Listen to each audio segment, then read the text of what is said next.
We're talking about investing. Tell me a little bit about ESG. ESG stands for Environmental, Social, and Governance, and it's basically used to describe any portfolio strategy that seeks to minimize or eliminate investments in companies that can be seen as harmful along those metrics. So, for example, an ESG strategy may seek to eliminate investments in companies that contribute to climate change or companies that produce addictive products. In this way, investors can seek to not only earn a return on their capital, but also ensure that their investments do not go into industries or companies that they may not support.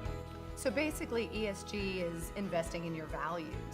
That sounds great. Why wouldn't everyone choose to invest in an ESG portfolio? Well, for starters, there's some investors that are more staunch free market advocates, and they may not share other people's concerns over environmental and social causes.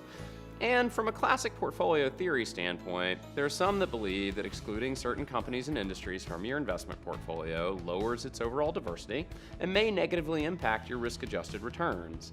In a sense, those free market investors may actually profit from being willing to invest in companies that others shy away from. So the benefit, the positive of ESG is that you're investing in your values, but the downside is you might lose some of your portfolio diversification.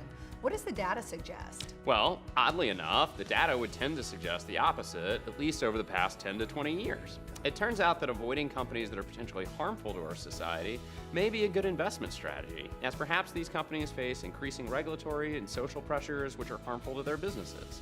Only time will tell if this will persist, but certainly over the past decade, most investors who have pursued an ESG portfolio haven't been harmed in their returns. It's really interesting. So if the returns are the same, what else should you be thinking about? Ironically, for most of the investors that we speak to on this topic, the issue of returns is actually secondary to their main concern, which is making sure that their money is not being invested in businesses that they do not agree with. Of course, these clients are focused on saving and managing their retirement and potentially leaving a legacy for their heirs, but they are also incredibly focused on making sure that they do so in a way that's consistent with their beliefs. I can see why this is really attractive. On RFG's investment platform, Steadfast, what do we offer in terms of an ESG portfolio?